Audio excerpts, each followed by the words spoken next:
जय Hind. Welcome back new blog.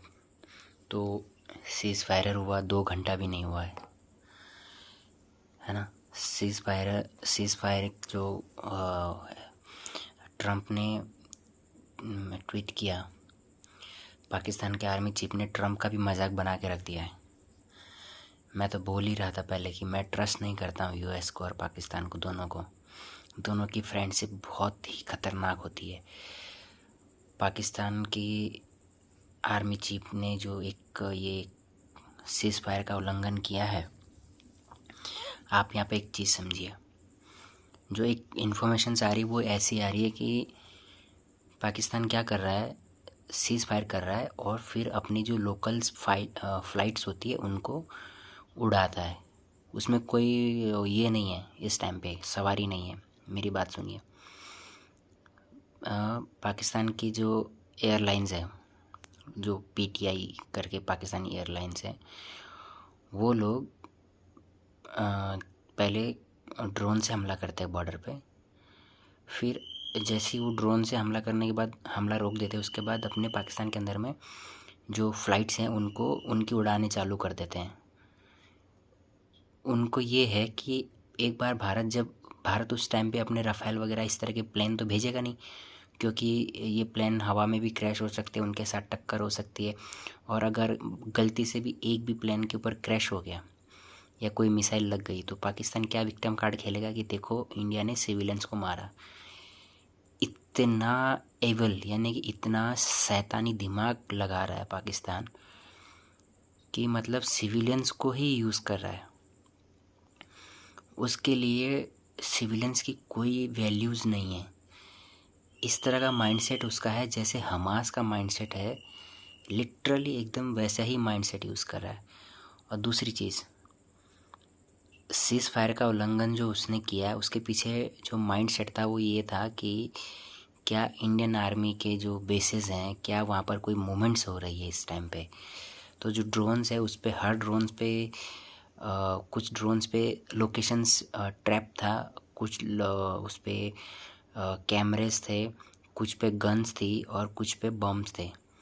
तो ये 3-4 चीज़ें जो उन्होंने प्लस करके भेजी है ड्रोन के ऊपर, जो उन्होंने अभी शाम को जो ड्रोन से अटैक किए हैं उस पर 3 चीज़ इंजेक्ट की। लोकेस्टेड एक जीपीएस लोकेट किया है, जो कि अगर कहीं गिरेगा तो वो देखेंगे कि आर्मी की चीप जो आर्मी अगर उसको कलेक्ट करती है तो उसकी लोकेशन ट्रेस होगी, वो कहाँ जाएगा, ठीक है। और दूसरा कैमराज, जो कैमरेज डाले उसने कहाँ गिरा है, किस जब तक कैमरा ज़िंदा रहेगा तब तक कहाँ की लोकेशन उसको मिली है, आर्मी बेस की मिली है, कौन सी जगह की मिली। तो आने वाले टाइम के अंदर में 2 या 3 दिन के अंदर में या आज से कल सुबह के अंदर में पाकिस्तान एक ऐसा प्लान कर रहा है जो इंडिया फिर से भाप नहीं पा रहा है। जहाँ तक मुझे लग रहा है कि पाकिस्तान सबसे पहले अपने पाकिस्तान के अंदर में जो कमर्शियल फ़्लाइट्स है उनको रेगुलर कर देगा, अभी कल से नॉर्मल कर देगा। इससे उसको एक ये हो जाएगा कि इंडिया रिटे नहीं कर पाएगा, मतलब इंडिया ऊपर से उसके ऊपर प्रतिक्रिया नहीं दे पाएगा जो आज उसने किया है। इसका नुकसान होगा भारत को। शाम को अचानक से वो 1-1.5 घंटे के लिए फट से बंद कर देगा और फिर एकदम सीज़ फायर करेगा, फिर से उससे कमर्शियल फ़्लाइट चालू कर देगा और कैमराज वगैरह जो ये लोकेशन भेजिए उससे वो जो इन्फॉर्मेशंस कलेक्ट करेगा उसके बेस पे वो कल अटैक करेगा। आज उसने जो वैष्णो देवी और राजौरी, श्रीनगर में जो बहुत ज़्यादा फायरिंग की है वो एक प्री प्लान था। तो उसने मेन अमेरिका ने यहाँ पे घू खाने वाला काम किया है सीधा, मतलब अमेरिका ने $1 बिलियन दिया पाकिस्तान को, ऊपर से पूरी दुनिया के सामने ढोल पीट दिया कि देखो हमने पूरी एकदम, हम नहीं तो कोई नहीं है। पाकिस्तान के आसिफ मुनीर ने डोनाल्ड ट्रंप के मुंह पे एक जूता मारा है, बोला है साले गोरे बुढ़े तेरी क्या औकात है। तो लिटरली मैं आपको ये कह देना चाहता हूँ कि आसिफ मुनीर इस टाइम पे जो पाकिस्तान की जो एक पॉलिसी है वो ये होती है कि जो कोई आर्मी चीफ होता है वो 3 साल तक रहता है, लेकिन आसिफ मुनीर इतनी उसकी पकड़ है, इतना उसका दबदबा था, तो उसने अपने आप को 5 साल के लिए और कर लिया, मतलब 2 साल बढ़ा दिया, यानी कि 5 साल तक, यानी कि अभी वो शायद 2025 या 26 तक रहेगा आर्मी चीफ। और उसके टाइम पे ये हुआ है, तो एक तो उसके अंदर वो ईगो हर्ट हो चुका है कि मतलब क्योंकि अगर वो कुछ अभी बदला नहीं देगा तो पाकिस्तान की आवाम उसको, पाकिस्तान की जो फ़ौज के लिए जो पाकिस्तानी इमोशन है वो ख़त्म हो जाएंगे। दूसरा चीज़, ये लोग गेम खेलेंगे डबल। देखिए, दोनों के पास न्यूक्लियर वॉर है। एक फिलॉसफी याद रखना, पाकिस्तान के पास 25 करोड़ आवाम है, 125 करोड़ चल मान 140 करोड़ तो हमारी है, 25 करोड़ की आवाम है उनकी। अगर वो न्यूक्लियर बम भारत के ऊपर यूज़ करता है तो भारत 140 करोड़ की आवाम है। दिल्ली विल्ली कोई भी एक दो शहर वो अगर कहीं पे भी डिस्ट्रॉय करता तो भी हमारे देश की, अगर 140 करोड़ की पॉपुलेशन में कितने भी मर जाते हैं हम लोग, हमारे कितने भी लोग नुकसान हो जाता है, जैसे जापान में नागासाकी और हिरोशिमा में हुआ, तो जो बच जाएंगे वो फिर भी एक राष्ट्र बना सकते हैं। हमारे जनरेशन्स की, हमारी जो माटी, हमारा जो एक वजूद है, उसकी एक खासियत है। हमारा एक शेर, हमारे सिर्फ जैसे हमारे छत्रपति शिवाजी महाराज थे कि अकेले ही सिर्फ 60 बंदे पूरे 1 लाख की फौज से 10,000 बंदों से लड़ जाते थे बिना सोचे ही, और सामने वालों को थर थरा देते थे कि भाई, तब की बात कर रहा हूँ मैं जब टेक्नोलॉजी नहीं होती थी, हथियार नहीं होते थे, तलवार से और शेर जैसे जिगरे से लड़ा जाता था। इस फिलॉसफी को याद रखना और हो सके तो शेयर करना इसको। तो हमारी कौम जो है वो हमारे जो लोग हैं, अगर दोनों के बीच में युद्ध होता है, परमाणु युद्ध, इसमें नुकसान होगा बहुत भयंकर वाला, लेकिन हमारी जो बच जाएगी जनरेशन, हो सकता है उसमें हम भी निकल जाएं, कोई चांसेस नहीं, कहीं भी गिर सकता है, कुछ भी हो सकता है। तो अगर परमाणु जो अटैक होता है, फुल स्केल वॉर जो होती है, वो होगी नहीं, पॉसिबल नहीं है, बट एक चांस बता रहा हूँ कि पाकिस्तान एक सरफिरा मुल्क है, उसके ऊपर एक मज़हब का जो ऐसा भूत है, वो जब न्यूक्लियर बम इंडिया में मारेगा तो मुस्लिम भी मरेंगे।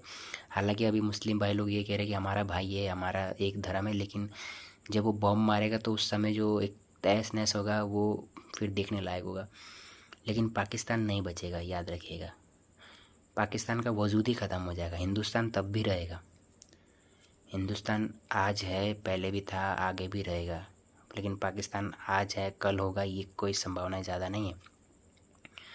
तो मैं आप सभी लोगों से ये चाहूँगा कि एक पॉजिटिव इन्वायरमेंट बनाएं अपने देश में, एक ऐसा इन्वायरमेंट जो तरक्की पसंद हो, जो पीस पसंद हो, जिसको एक भविष्य की चिंता हो, जो आने वाले भविष्य, आने वाली जनरेशन को एक जीवन देने की कल्पना करता हो, जो एक ऐसा भविष्य चाहता हो। जैसे बेसिकली हर कोई ये सोचता है ना कि हम अपने बच्चों को घर बना के दें, अच्छी शिक्षा दें, तो आज हम अपने बच्चों को ये चीज़ें भी सिखाएं, वॉर से रिलेटेड, रिलीजन से रिलेटेड।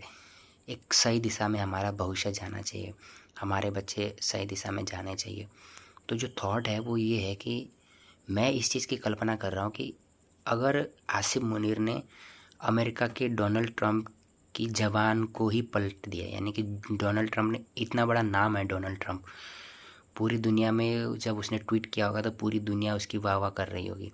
आसिफ मुनीर ने एक आर्मी चीफ पाकिस्तान का, उसके मुंह पे जूता मार दिया है। एक तो डोनाल्ड ट्रंप का ईगो हर्ट हुआ है, याद रखिएगा। $1 बिलियन मिला है, डॉलर भी दिया है। अमेरिकन बराबर मूर्ख भी कोई नहीं है, धोखेबाज भी कोई नहीं है। डोनाल्ड ट्रंप का ईगो हर्ट हुआ है। दूसरी चीज़, आसिफ मुनीर जो है अभी अपनी आवाम को छोड़ो, पाकिस्तान के अंदर में शहबाज शरीफ को हो सकता है कि किसी इनको अपने ऊपर, जैसे एक तरह से आर्मी डिक्टेटर जो होते हैं उस तरह से कुछ एक्शन लेगा और इन सबको जेल में डाल देगा। इमरान खान अभी बाहर नहीं आएगा, आसिफ मुनीर पूरी कंट्री चलाएगा। शहबाज शरीफ, इन सब की कोई वैल्यूज़ नहीं है। बट न्यूक्लियर पावर की तरफ मैं नहीं जाना चाह रहा हूँ अभी, मेरे की वो, मैं एक फिलोसफी बता रहा हूँ, क्योंकि एक सरफिरा मुल्क है तो कुछ भी कर सकता है। तो जो वो न्यूक्लियर बॉम्ब की जो बात कर रहा है, अगर वो ये फुल स्केल वॉर, ये बहुत पॉसिबल है, बट अगर हो जाती है तो इसकी पॉसिबिलिटी ये है कि हिंदुस्तान के अंदर में 140 करोड़ की आवाम है। नागासाकी या हिरोशिमा की तरह अगर हमारा मुल्क भी बर्बाद हो जाता है तो भी हमारे पास जितनी भी पॉपुलेशन बचेगी, गांव में, कहीं भी शहर में जो भी बचेगी, वो इतनी कैपेबल होगी कि वो आने वाले भविष्य में भारत को दुनिया के फिर से बड़े मुकाम पे पहुंचाएगी। लेकिन पाकिस्तान मिट जाएगा, याद रखिएगा। बस गलत इन्फॉर्मेशन ना फैलाएं, सही जानकारी और सही न्यूज़ देखें। कल देखना है, अभी रात के 12 बज रहे हैं, अभी तक कोई भी इन्फॉर्मेशन नहीं आई है। पाकिस्तान ने 2 घंटे तक वो सीज़ फायर उल्लंघन किया, फिर अचानक से कमर्शियल फ़्लाइट चालू कर दी पाकिस्तान के अंदर में रात को। और जो मेरे पास इन्फॉर्मेशन है उसमें ये है कि उन कमर्शियल फ़्लाइट्स में कुछ भी नहीं है, कोई सवारी नहीं है। मिलिट्री एक्सरसाइज हो रही है, मिलिट्री डिप्लॉयमेंट इधर से उधर हो रही है कमर्शियल फ़्लाइट्स में। जो लोकल फ़्लाइट होती है जैसे हमारी एयर इंडिया, ब्लू, ये सब है जो इस तरह की फ़्लाइट्स को यूज़ करें। बेसिकली कुछ पब्लिक को इधर से उधर ट्रांसफ़र भी कर रहा है, मगर वो सब सिविलियंस नहीं है, वो आर्मी वाले लोग हैं नॉर्मल कपड़ों में, क्योंकि डिप्लॉयमेंट करनी है विदाउट इंडिया के अंदर इन्फॉर्मेशन आए हुए। लेकिन मेरे पास जो इन्फॉर्मेशन है वो ये है कि आर्मी के लोग ही उसमें ट्रैवल कर रहे हैं, जो कि इस्लामाबाद, कराची, यहाँ से वहाँ सप्लाई पहुँचा रहे हैं। तुर्की की तरफ से जो उनको सप्लाईज आ रही है उनको बॉर्डर तक लेके आ रहे हैं, जैसे ड्रोन्स वगैरह हो रहे हैं, ये सब चीज़ें लेके आ रहे हैं। तो कल सुबह हो सकता है कि इंडिया इस चीज़ का रिएक्ट करे, वार्निंग दे के करेगा। अभी सबसे पहले इंडिया यूएस को इन्फॉर्म कर रहा है। अभी जो यूएस के, क्योंकि यूएस में तो अभी दिन है ना, इंडिया में रात हुई है, यूएस में भी दिन है। तो यूएस के हमारी जो फॉरेन पॉलिसीज़ है उसके तहत जब ट्रंप ने इसमें बीच में समझौता करवाया है, तो हम लोग अभी ट्रंप को इन्फॉर्मेशन भेज रहे हैं, एविडेंस भेज रहे हैं कि देख भाई, तेरी बात का कोई वैल्यू नहीं है, तेरी कोई इज्जत नहीं है पाकिस्तान में, तू भले कुछ भी कर ले। तो अब तू बीच में आना नहीं, अब जो हम करेंगे अब तू बीच में कुछ बोलेगा नहीं। तो कल सुबह बहुत बड़ी ब्रेकिंग न्यूज़ आने वाली है, हो सकता है कि कल सुबह बहुत बड़ा गेम हो जाए। सो देखना है कल क्या होगा। तब तक सब लोग सो रहे हो, बॉर्डर एरिया के आसपास हो तो चौकन्ने रहें, होशियार रहें। बाकी जो आउट ऑफ दूसरे क्षेत्र में, उनसे उम्मीद करता हूँ कि जहाँ भी है सुरक्षित रहें, गलत अफवाह ना फैलाएं, ना ही गलत न्यूज़ वगैरह देखें। खास करके 4-5 चीज़ें, एनडीटीवी, बीसीसीआई, बीबीसी और ये अर्नब गोस्वामी, ये भाई इन्होंने सर पका के रख दिया है। मैं सही बता रहा हूँ, इनके पास इतनी सी न्यूज़ आती नहीं, इसका इतना बड़ा ये बना देते हैं। तो अभी कुछ न्यूज़ चैनल ना देखो तो ज़्यादा बेहतर है, क्योंकि ये लोग आपको एग्रेसिव बनाते हैं, कैसा फालतू का पॉइंट ऑफ व्यू रिलीजन्स को लेके, ये सब चीज़ें लेके। तो प्लीज़ सावधान रहें, सतर्क रहें और जहाँ भी रहें होशियार रहें इस टाइम पे। जय हिंद।